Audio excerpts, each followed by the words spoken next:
జనసేన జిల్లా అధ్యక్షుడు గాదె వెంకటేశ్వరరావు కమెంట్స్. కమిషన్లకు కక్కుర్తిపడి అన్ని శాఖల నిధులను దారి మళ్లించారు. జగన్ పాలనలో పంచాయతీ ప్రెసిడెంట్లను డమ్మీలుగా మార్చారు. పవన్ కళ్యాణ్ పంచాయతీరాజ్ శాఖ తీసుకున్నాక పంచాయతీ వ్యవస్థను బలోపేతం చేశారు. గత ప్రభుత్వంపై కాగ్ ఎన్నోసార్లు మొట్టికాయలు వేసింది. జలజీవన్ మిషన్ నిధులు సుమారు 14,000 కోట్లు వస్తే కేవలం 2,000 కోట్లు మాత్రమే వైసీపీ ఖర్చు చేసింది. నేడు కూటమి ప్రభుత్వం జలజీవన్ మిషన్ ద్వారా ప్రతి ఇంటికి మంచినీరు అందించే కార్యక్రమం చేపట్టింది. ఆగిపోయిన దాన్ని పవన్ కళ్యాణ్ గారు పంచాయతీరాజ్ శాఖ తీసుకున్న తర్వాత ప్రధానమంత్రి గారితో మాట్లాడి దాన్ని ఎక్స్టెండ్ చేపించి ఇవాళ దాదాపు రాష్ట్ర వ్యాప్తంగా 80,000 కోట్ల పైచిలుకు పనులు ఇవాళ గ్రౌండింగ్లో ఉన్నాయి. ఇవాళ ఏ ఊర్లో కూడా మంచినీళ్లు దొరకలేదు అని అనకూడదనే ఒక కృత నిశ్చయంతో ఇవాళ పనులు జరుగుతున్నాయి. ఇవాళ ప్రజలందరూ కూడా జైహో అంటుంటే పవన్ కళ్యాణ్ గారిని చూసి ఇదంట ఎవడుగో ఎక్కడ కనుక్కున్నట్టుగా వచ్చాడు, ఒక పేపర్ ఒకటి పట్టుకుని వచ్చి ఇది డిలే అయిందంట, ఇది వచ్చి మమ్మల్ని ప్రశ్నిస్తా అంట వీడు, దానికి మేము సమాధానం చెప్పాలి. కానీ నువ్వు అడిగిన దానికి నీతితో నిజాయితీతో ఒక క్రమ పద్ధతితో ప్రజల కోసం రాష్ట్రం కోసం ఉన్నటువంటి పార్టీ కాబట్టి మేము ఇలా రెస్పాండ్ అవుతున్నాను. ఆఫ్టర్ ఆల్ నీకు అసలు రెస్పాండ్ అవ్వాల్సిన అవసరం కూడా లేదు. కానీ చిన్న మాట కూడా మేము అనిపించుకోదలుచుకోవాలా, చిన్నది కూడా అనకూడదు పవన్ కళ్యాణ్ గారిని, జనసేన పార్టీని, కూటమి ప్రభుత్వాన్ని. దానికోసం ఇవాళ ముందుకు వచ్చాను. ఈ 20 నెలల కాలంలో దాదాపు 5,000 కోట్ల పైచిలుకు ఇవాళ గ్రామాలకి ఫండింగ్ ఇచ్చి మళ్ళా పంచాయతీ అనేదాన్ని పునరుజ్జీవం చేయించాం. పంచాయతీ ప్రెసిడెంట్ కాలు ఎగరేసుకుని తిరిగేటట్టుగా చేశాం. అది పవన్ కళ్యాణ్ గారికి ప్రజల పట్ల, గ్రామ పంచాయతీల పట్ల ఉన్నటువంటి ప్రేమ నిదర్శనం. అది నీ మొత్తం టైము 5 సంవత్సరాల్లో ఏమాడావు అసలు? అసలు నీ మంత్రి ఎవరు? ఆ మంత్రి గారు తెలుసునా? ఆ మంత్రితో పరిపాలన చేపించావు ఇప్పుడన్నా? మళ్ళా చెప్తున్నా, వైఎస్ఆర్ పార్టీలో ఉన్నా సరే ఏ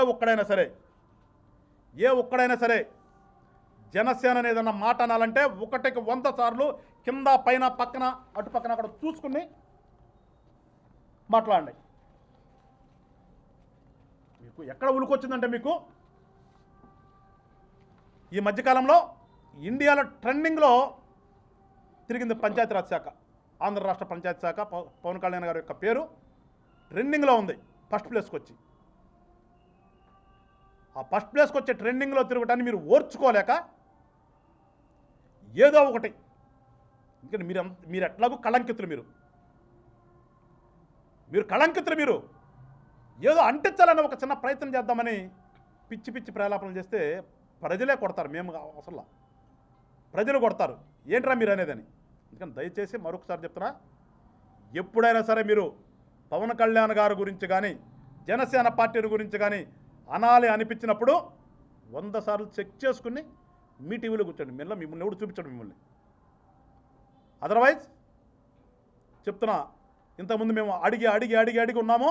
ఇప్పుడు మళ్ళీ నేను మొదలుపెట్టానంటే మీకు మళ్ళా ఎలక్షన్లు వచ్చేదాకా కూడా మీరు రెండో మాట మాట్లాడటానికి అవకాశం కూడా ఉండకుండా ఎదుక్కోవాలి. నేను అడిగిన రానున్నటువంటి స్థానిక సంస్థల్లో మీరందరూ కూడా జనసేన పార్టీని ఆశీర్వదించండి. ఖచ్చితంగా రాష్ట్రాన్ని అభివృద్ధి చేసుకుందాం, మన పిల్లల భవిష్యత్తుని బంగారమయంగా తీర్చిదిద్దుకుందామని చెప్పేసి రాష్ట్ర ప్రజలందరికీ కూడా తెలియజేస్తూ మరొకసారి వైఎస్ఆర్ పార్టీ వాళ్ళకి చెప్తున్నాను, మా వైపు కన్నెత్తి చూసేటటువంటి ధైర్యం చెయ్యకండి, మాడిపోతారు. జై హింద్, జై జనసేన.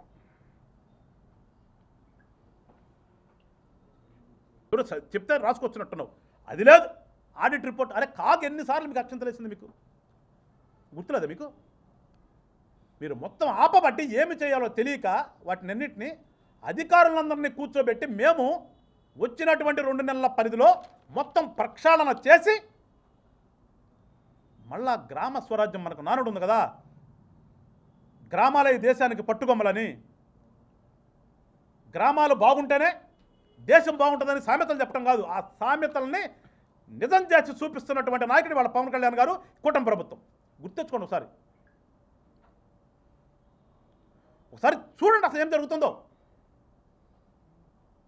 మేము ఆ టైంకి అన్నీ సరిచేసి ట్రాన్స్ఫర్ చేసేదానికి మీ యొక్క దౌర్భాగ్యం వల్ల కదా ఇవన్నీ అయింది. మీ యొక్క తప్పిదాన్ని, మీ దౌర్భాగ్యాల్ని 20 నెలల తర్వాత వచ్చి ఏదో పవన్ కళ్యాణ్ గారి మీదో కూటమి ప్రభుత్వం మీదో అంటగట్టాలనే ప్రయత్నం చేయడానికి సిగ్గనిపించట్లే మీకు? కూర్చుందాం డిబేట్కి, మీ ఇష్టం వచ్చిన చాటు కూర్చుందాం డిబేట్కి. అసలు ఒక పంచాయతీరాజ్ కాదురా బాబు, మీ ముఖ్యమంత్రి గారి పరిపాలనలో జరిగినటువంటి 5 సంవత్సరాల కాలంలో ప్రతి శాఖ మీద ఛాలెంజ్ చేస్తున్నాం. ప్రతి శాఖ మీద కూర్చుందాం. ఏ ఒక్క శాఖలైనా మీకు 10 మార్కులు వస్తే, ఒక్క 10 మార్కులు వస్తే ఏ శాఖలైనా సరే రాజకీయాల నుంచి వెళ్ళిపోతాం మేము. మీరు ఛాలెంజ్ని స్వీకరించగలుగుతారా? మీరు అసలు కూర్చునే దమ్ముందా మీకు డిబేట్కి? మీ 5 సంవత్సరాల పరిపాలన మీద కూర్చునేటటువంటి దమ్ము, ధైర్యం చెప్తారు కదా, సింహం సింగులు, మాట తప్ప మడం తప్పని. ఇవన్నీ కనుక మీకు నిజమని మీరు భావిస్తే ధైర్యం చేయగలుగుతారా మీరు? ఏమీ లేకుండా వచ్చి ఏదో తగుదురమ్మా మేము ఏదో మేధావితనం నిరూపించుకుందామని పిచ్చి పిచ్చి ప్రలాపనలు దయచేసి జనసేన మీద మీరు భవిష్యత్తులో కూడా ప్రయోగించొద్దు. ఎందుకంటే జనసేన పార్టీ స్థాపనే ఈ రాష్ట్రంలో మార్పు రాజకీయాలు తీసుకురావాలని. ఎందుకంటే నాశనం చేశారు మీరు. మీరు చెప్తారా మహానాయకుడిని, మీ మహానాయకుడి దగ్గర మొదలు పెడితే మీ వరకు కూడా నాశనం చేశారు రాష్ట్రాన్ని. దోసుకు తిన్నారు మీరు. మీకు అలవాటు దోసుకోవటము. కమిషన్లు కొట్టేసే కదా మీ నాయకుడి మీద 16 కేసులు 17 కేసులు ఉంది. మొత్తం కూడా దొంగతనం కేసులే కదా. ఎట్లా మీకు సిగ్గు అనిపించలే మాట్లాడటానికి? ఒక ఏళ్ళు ఎట్లా అంటే 4 ఏళ్ళు మన అనుకుంటాయంట. గుర్తురాట్లా మీకు? నిజాయితీకి నిలువుటద్దం రాజకీయాల్లో ఆంధ్ర రాష్ట్రంలో పవన్ కళ్యాణ్ గారు ఇవాళ నిజాయితీగా ప్రజలకు మంచి చేయాలని ఒక ఆలోచనతో కూటమి ప్రభుత్వం ముందుకెళ్తూ ఉంది. వచ్చేసంటే ఏదో జరిగిపోయిందంట, ఈయనకి ఏదో చెప్పాలంట, అది ప్రశ్నిస్తాడంట, ప్రశ్నలు వేస్తానంటాడంట. నువ్వేసేది నువ్వు ఏం వేయగలుగుతావు? మీరు పరిపాలించినటువంటి 5 సంవత్సరాల కాలంలో పంచాయతీలను నాశనం చేసి వదిలిపెట్టెళ్తే ఉన్నటువంటి డబ్బులను అటు పంపించడం వెనక్కి తెచ్చుకోవటం జడ్డు పని ఎవడు తెలియదు. మళ్ళీ పంచాయతీకి వెళ్ళినట్టు వెళ్తాయి, వెనక్కి వచ్చేస్తాయి. ఒక్క పంచాయతీలు అన్నాక తట్టడ మట్టి, ఒక్క పంచాయతీ రోడ్డులో తట్టడ మట్టి, ఒక్క పంచాయతీలో ఇదిగో నీళ్లు ఇచ్చామని చెప్పుకోవడానికి కానీ, ఒక్క పంచాయతీలో స్ట్రీట్ లైట్లు వేసామని చెప్పుకోవడానికి కానీ ఏదైనా అసలు ఏముందిరా మీ దగ్గర? ఎన్ఆర్జీఎస్ పనిలో చదువుకు దోపిడి, పనికి ఉపాధి హామీ పథకం అది దోపిడి, జల్ జీవన్ మిషన్ కింద గ్రామాలకి సెంట్రల్ గవర్నమెంట్ డబ్బునిచ్చి అరే మీరు ప్రజలకి దాహార్తిని తీర్చండి రా బాబు, గుంటుకు నీళ్ళు ఇవ్వండిరా అంటే చేయగలిగారా మీరు?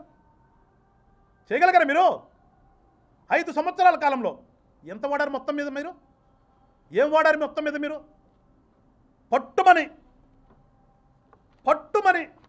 2,000 కోట్లు కూడా వాళ్ళ పరిస్థితి కదా. మీ దగ్గర మొత్తం కలుపుకున్నా కానీ వచ్చింది 14,300 కోట్లు వస్తే 2,000 కోట్లు మీరు ఖర్చు చేశారు.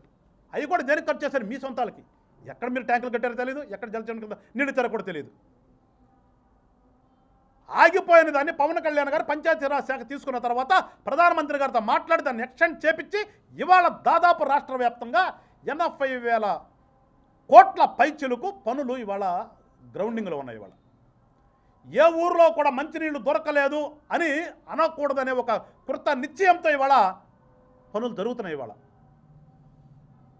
ప్రజలందరూ కూడా జైహో అంటుంటే పవన్ కళ్యాణ్ గారిని చూసి ఇదంతా ఎవడుగో ఎక్కడ కనుక్కున్నట్టుగా వచ్చాడు, ఒక పేపర్ ఒకటి పట్టుకుని వచ్చి ఇది డిలే అయిందంట,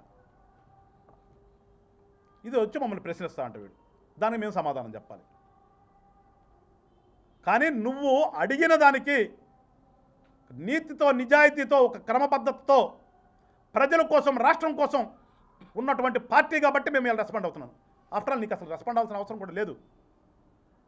కానీ చిన్న మాట కూడా మేము అనిపించుకోదలుచుకోవాలా, చిన్నది కూడా అనకూడదు పవన్ కళ్యాణ్ గారిని, జనసేన పార్టీని, కూటమి ప్రభుత్వాన్ని. దానికోసం ఇవాళ ముందుకు వచ్చాను.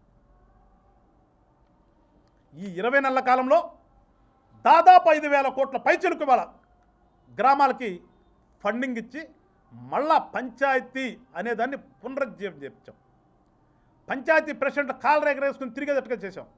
అది పవన్ కళ్యాణ్ గారికి ప్రజల పట్ల, గ్రామ పంచాయతీల పట్ల ఉన్నటువంటి ప్రేమ నిదర్శనం. అది నీ మొత్తం టైము 5 సంవత్సరాల్లో ఏం వాడావు అసలు? అసలు నీ మంత్రి ఎవరు? ఆ మంత్రి గారు తెలుసునా? ఆ మంత్రితో పరిపాలన చేపించావు ఇప్పుడన్నా? మళ్ళా చెప్తున్నా, వైఎస్ఆర్ పార్టీలో ఉన్న సరే ఏ ఒక్కడైనా సరే జనసేన ఏదన్నా మాట అనాలంటే ఒకటికి 100 సార్లు కింద పైన పక్కన అటు పక్కన అక్కడ చూసుకుని మాట్లాడండి. మీకు ఎక్కడ ఉలుకొచ్చిందంటే మీకు ఈ మధ్యకాలంలో ఇండియాలో ట్రెండింగ్లో తిరిగింది పంచాయతీరాజ్ శాఖ. ఆంధ్ర రాష్ట్ర పంచాయతీ శాఖ పవన్ కళ్యాణ్ గారి యొక్క పేరు ట్రెండింగ్లో ఉంది. ఫస్ట్ ప్లేస్కి వచ్చి ఆ ఫస్ట్ ప్లేస్కి వచ్చే ట్రెండింగ్లో తిరగటాన్ని మీరు ఓర్చుకోలేక ఏదో ఒకటి ఎందుకంటే మీరు ఎట్లాగూ కళంకితులు,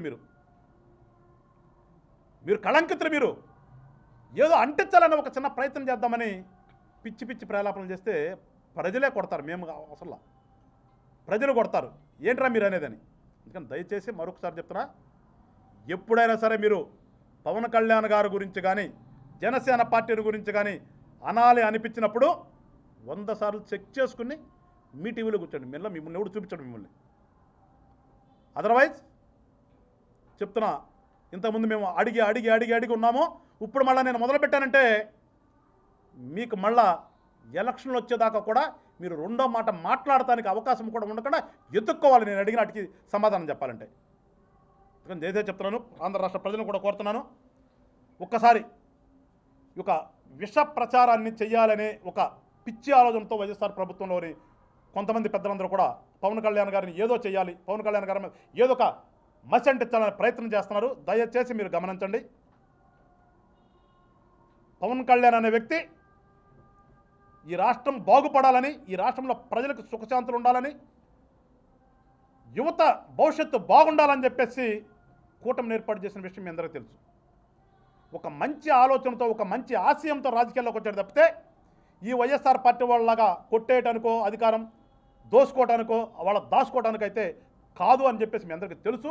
మరొకసారి కొంచెం ఆలోచన చేయండి. రానున్నటువంటి స్థానిక సంస్థల్లో మీరందరూ కూడా జనసేన పార్టీని ఆశీర్వదించండి. ఖచ్చితంగా రాష్ట్రాన్ని అభివృద్ధి చేసుకుందాం, మన పిల్లల భవిష్యత్తుని బంగారమయంగా తీర్చిదిద్దుకుందామని చెప్పేసి రాష్ట్ర ప్రజలందరికీ కూడా తెలియజేస్తూ మరొకసారి వైఎస్ఆర్ పార్టీ వాళ్ళకి చెప్తున్నాను, మా వైపు కన్నెత్తి చూసేటటువంటి ధైర్యం చెయ్యకండి, మాడిపోతారు. జై హింద్, జై జనసేన.